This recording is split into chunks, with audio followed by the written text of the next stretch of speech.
Bonjour, j'ai créé cette vidéo spécialement pour l'année 2015.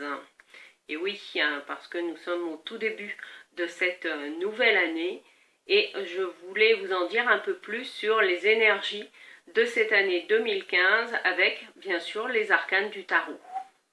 Alors, tout d'abord dans 2015, nous avons 2000.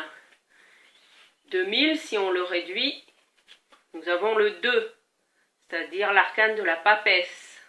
La papesse qui nous invite à se poser avec soi-même, à s'intérioriser, mais c'est aussi celle qui révèle les secrets.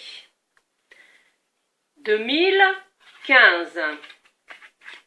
Le 15 est représenté par le diable dans le tarot.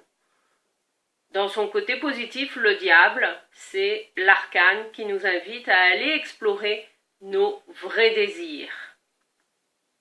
Donc, pour synthétiser cette année 2015, en vous posant avec vous-même, comme nous invite à le faire la papesse, en s'intériorisant, en se prenant un temps de repos, de méditation par exemple, eh bien, c'est ainsi que nous allons avoir accès à nos véritables désirs, ceux qui sont ici, au niveau du ventre et non pas au niveau de la tête. Et c'est ainsi que, si l'on fait la somme de tous ces chiffres, nous obtenons le 8, vous pourrez, oups, elles sont tombées, ainsi prendre les bonnes décisions.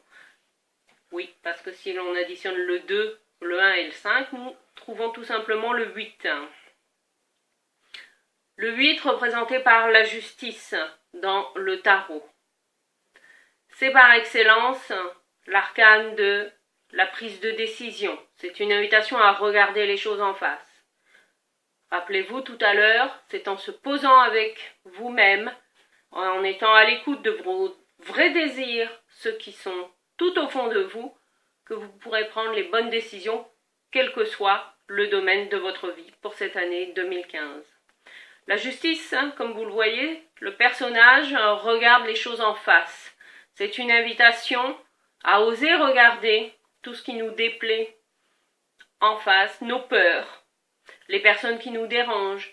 C'est avoir ce courage-là, cette authenticité de regarder les choses en face pour ensuite faire le choix, avec l'épée qu'a la justice, de couper, par exemple, les liens qui ne nous conviennent plus, ou de ne plus suivre certaines règles si cela ne correspond pas à nos valeurs profondes. Le 8 est une année aussi importante.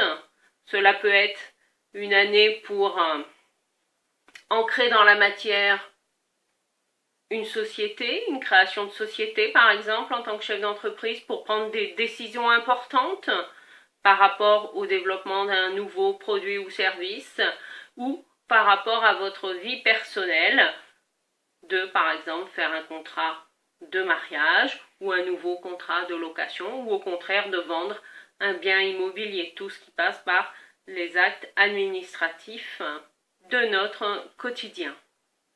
Mais le 8 est aussi une manière de se poser. C'est 4 et 4. Nous allons trouver un certain équilibre dans le chiffre 8. Donc pour trouver cet équilibre, eh bien, prenez le temps d'être à l'écoute de vos vrais désirs et c'est ainsi que vous pourrez prendre les bonnes décisions pour 2015. Je vous souhaite le meilleur pour cette nouvelle année et je vous dis à très bientôt.